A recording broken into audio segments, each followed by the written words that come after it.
All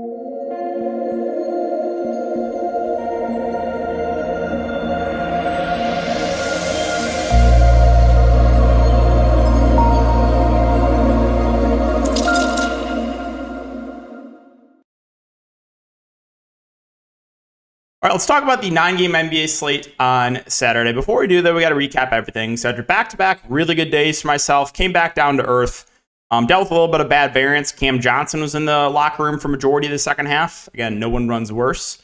I played Fred VanVleet. It's the OG Scotty Barnes show, the random Scotty Barnes game. I hate the random Scotty Barnes games. I hate Scotty Barnes. I hate Scotty Barnes in general.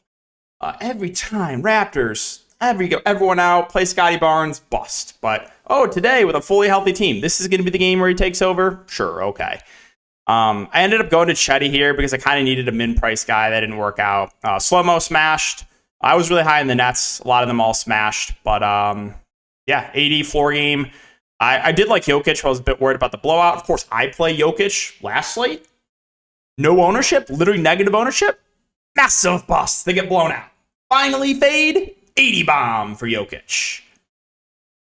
Just this is just an incredibly tilting game. Incredibly. Even when I'm winning, I'm still just full tilt mode. So I came back to earth. On Call of Duty too. Play a guy in Call of Duty. He gets injured. It's just on the team that I have. How does that happen? They had to play with their coach who hasn't played in 5 years. Is that not proof that no one runs worse? Right? You actually cannot make that up. So, that's a recap of everything.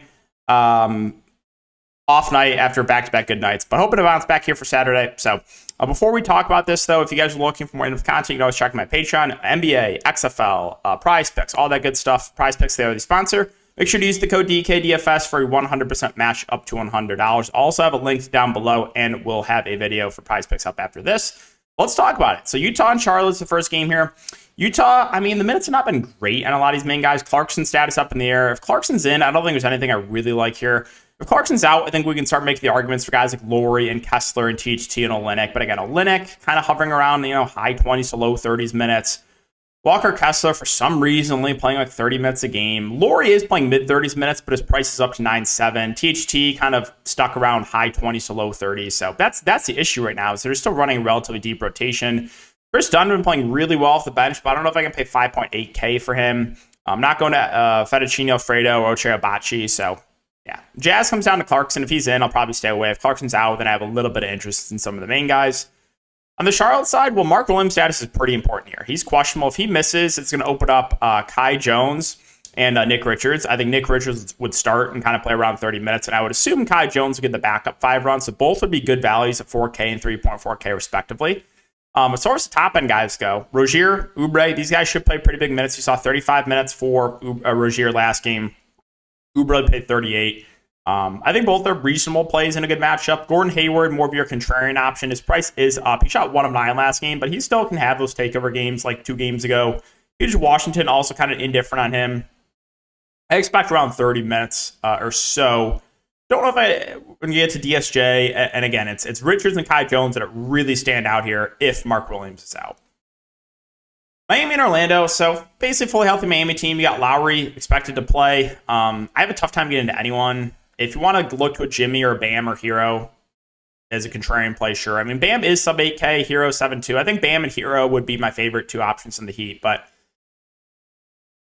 I have a hard time getting this value now, especially with Lowry back too. So I would say mainly just a little bit of interest in the top 3 guys.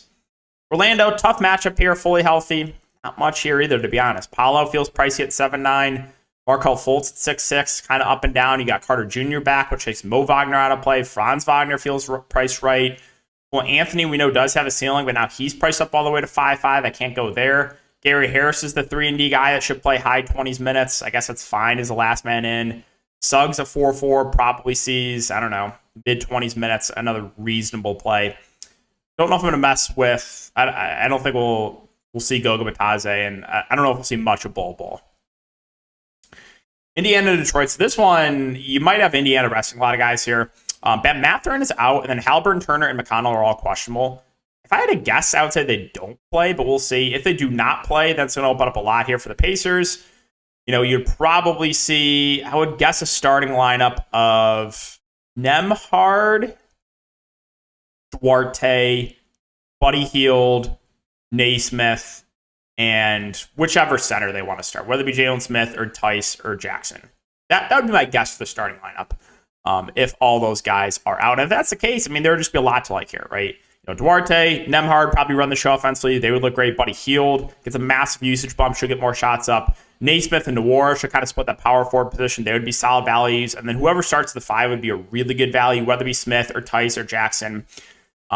If you want to mess with the backup bigs, like you can, like for example, I don't know, if Daniel Tice starts, yeah, you can go to Smith or Jackson, but they're going to be a bit riskier because I'm not sure which one will play the backup 5 in that scenario, right? It's kind of just like a rotate, like you just never know what's going to happen with those backup bigs for the Pacers. Now, if everyone's in, if Halliburton, Turner, and McConnell are all in, then I think it's mainly just the top guys, Halliburton, Turner. Price points are up on those guys, but it is a good matchup. I would have a little bit of interest in Hield, a little bit of interest in Naismith and Noir, but it would mainly be the top guys. On the Detroit side, so you got Bojan out, Stewart out, Diallo out, Burks out, Ivy out, Bagley's probable. So I think we see a starting lineup of Hayes, Livers, Magruder, Bagley, Wiseman. That would be my guess. So if that is the case, I think Killian Hayes would probably be my favorite play, just because he should play the point guard position. He should play 30 plus minutes, and he should be, their main playmaker. So I would really like Killian Hayes if he does start at the point, which I'm pretty sure he will. Livers, Magruder should see decent run in the starting lineup. I prefer Livers, who they're just playing a lot of minutes to right now. However, his price is up to 4.7. The front court, Bagley's expensive, but still playable. Wiseman at 5.8 is fine. Him and Duran should kind of split the center position. And then Corey Joseph should see decent run off the bench here just because his team's shorthanded. I think he's a reasonable play. You should see some Memorier. You should see some RJ Hampton in the rotation as well. Boston and Atlanta. So Boston, almost fully healthy, just Robert Williams out. I like the matchup for Boston, so I think the main guys are all kind of secondary plays for me.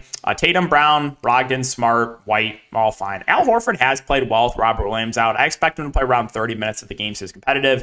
It is a revenge game against his former team when he was on the Hawks back in the day.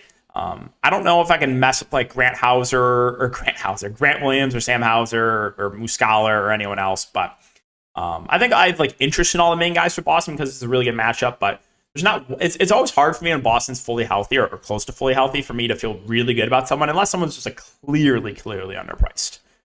All right, moving on to Atlanta. So I don't know. I think Trae Young and DeJounte Murray find tournament plays. Neither stand out to me. Capella, Okongwu, they're going to split the center position. And then you had this group of Bey and Bogdanovich and Collins and Hunter that are all like fine filler plays, but they kind of go with the hot hand. It's hard to trust the minutes. Hunter's the guy you can probably feel the best about for minutes. Like, he should be in the closing lineup. But everyone else, it's hard to trust. Dallas and Memphis, another kind of a headache situation here. You got Luka out, Kyrie questionable, Reggie Bullock is expected back. So if Kyrie's out, there's just a ton of usage to go around here, obviously. Would expect a good chunk of minutes for Jaden Hardy at the point. Don't know if he would start. We've seen this a few times now where, like, Luka's out and we all expect Harden to start and he doesn't. They go to, like, I don't know, Frank Ntilikina or something. Like, they go to someone random, which that's kind of what I expect to happen. But you still should get a lot of run for Hardy in that scenario.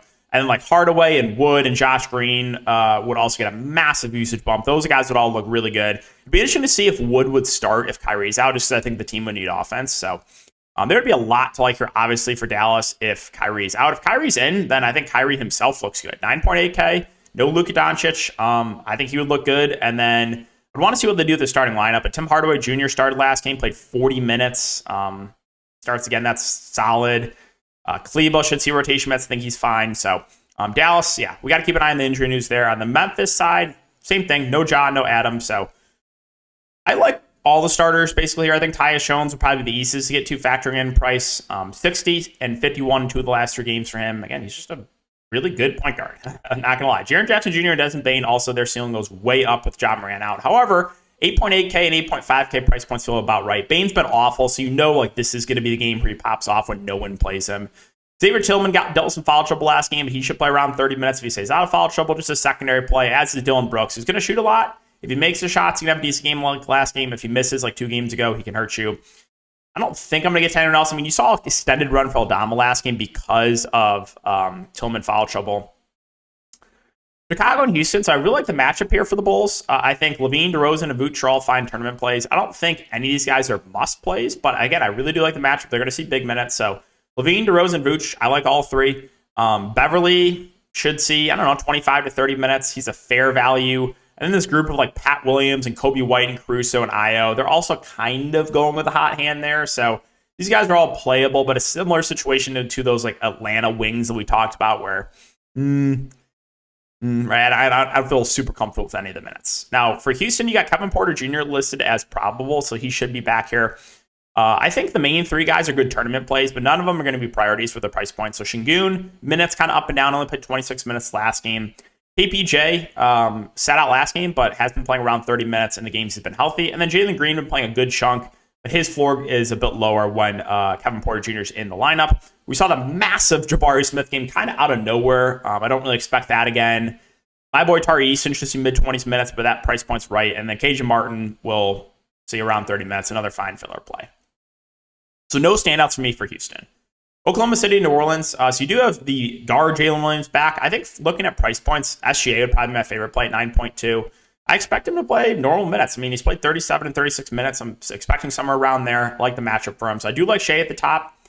Josh Giddey seems to only smash when Shea's in, so maybe this is when you play him. The guard Jalen Williams has played extremely well, but that price point's up to 7-1. I don't think I can stomach anyone else, like Joe or Dort. I just don't think I can do it. The center rotation, it's a 9-game slate. I'm just not going to deal with that headache, right? We had to deal with it a couple slates ago, or was it last slate when there's a lot of guys out? But yeah, it's just, I'm not doing it. I'm not doing that. Pain to myself. Now, for the Pelicans, you got Zion and Larry Nance out. Brandon Ingram's status up in the air. That's really important. If Brandon Ingram's out, number one, pretty big usage bump to CJ. JV would look better. I think Josh Richardson starts. I think you would get the starting lineup of CJ, J. Rich, Murphy, Jones, JV. Trey Murphy, even with Richardson back last game, still played 38 minutes, so he's been playing well. Herbert Jones would look better too. So all these main guys look better. Brandon Ingram's out. JV dealt with massive foul trouble last game and only played 7 minutes, so his minutes can fluctuate. He's just a tournament play. Or wait, did he only have 2 on? Okay, so he picked up 2 quick ones, and then his only... What happened in that game? I thought it was just like he had like 5 fouls. No, he had 5 turnovers, so he just played awful. Well, you never know where you're going to get minutes-wise for JV, but if you do get the game where he plays 30-plus minutes, he could smash. And then Najee Marshall, if there's no Ingram, I would expect him to play mid-20s minutes. He would be a fair punt play. Walking Golden State, so Giannis status up in the air, that's huge. If Giannis is in, I think it would mainly just be Giannis I'd look to. If Giannis is out, that's where things change, right? That's where Drew, Middleton, Portis, and Lopez would all look better in an up-tempo game. I think my favorite plays would be Drew, Middleton, and Portis. You saw Brook Lopez go for 60 fantasy points last game because, he had 9 blocks. The value would even be playable. Grayson Allen, Jay Crowder, Joe Ingles.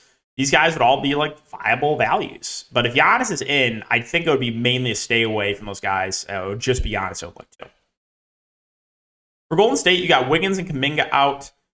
Dusty Iguodala is probable, but I can't do it. I can't play him. Klay Thompson expected to play too, so I think you get the starting lineup of Steph, Poole, Klay, DiVincenzo, Draymond would be my guess. With that being said, I like the upside and stuff. He's always a good tournament play, but still has a relatively low floor. Don't know if I get to Poole or Thompson. Draymond Green, probably will be defending Giannis if he plays, so I think he decent option. If Giannis plays, though, would make Draymond a bit riskier because of potential foul trouble. DiVincenzo got his minutes slashed last game kind of out of nowhere, but most of the time he's going to play 30-plus minutes, a fine contrarian play. Looney's 4-6. His minutes have not been great of late, but if he starts, I would like him. He comes at the bench, more of a tournament-only play. And you'll see some Ty Jerome in the rotation at 3-3 if you need a dart throw. Finally, Sacramento and Phoenix. So this is going to be an important game for the West. 2 teams that are pretty high there in the West. Not necessarily the best matchup here for the Kings. Some more contrarian plays, but Fox, Sabonis, they're going to see 35 to 40 minutes. They're fine ways to get different. I'm not going to go out of my way to play either. Herder, Barnes, Murray. You know what I'm going to say here, right? They're all fine filler plays. One of those guys, whoever struggles, usually gets his minutes cut. We did see a big game from Blake Monk off the bench. That's always possible, right? Just because the ceiling's there, so he's always a little bit in play for me. And then Trey Lyles, 4-1. I expect him to play around 20 minutes. He's an okay filler value play. And for Phoenix, so no Durant, no Shamet. The main guys I think look decent here in an up-tempo game. Devin Booker, Chris Paul, DeAndre Ayton. 9.9K for Devin Booker. It's like, all right. He's been playing it really well, though. Like Devin Booker is also, he's like 17 of 23 last game. He's been shooting the ball really, really well. I don't know if he can continue to shoot this well, but yeah, the usage goes up for D-Book. I think Chris Paul might be a little bit easier to get to, factoring in price. And then DeAndre Ayton. I expect him to play mid-30s minutes. So the main three guys I've been interested in for the Kings, or for the Suns. Okoji's minutes have not been great of late. I think he probably sees on average high 20s, though, at 5.2. Terrence Ross, Torrey Craig should kind of round out their rotation. You saw a big game for Ross off the bench last game. And Torrey Craig, I think he should start and probably play high 20s minutes. At 3.6K, that's fine. You'll see some campaign playing the backup point guard. I don't know if it's necessary to get Tim on the slate. I think there's going to be other value that's just going to look better. So that will do it for the video, guys. Enjoy your Saturday. Hope it all goes well. Hopefully the slate goes well. And see you at the top of the leaderboard. If you do enjoy, just make sure to like, subscribe, hit the notification bell. And we'll see you in the next video.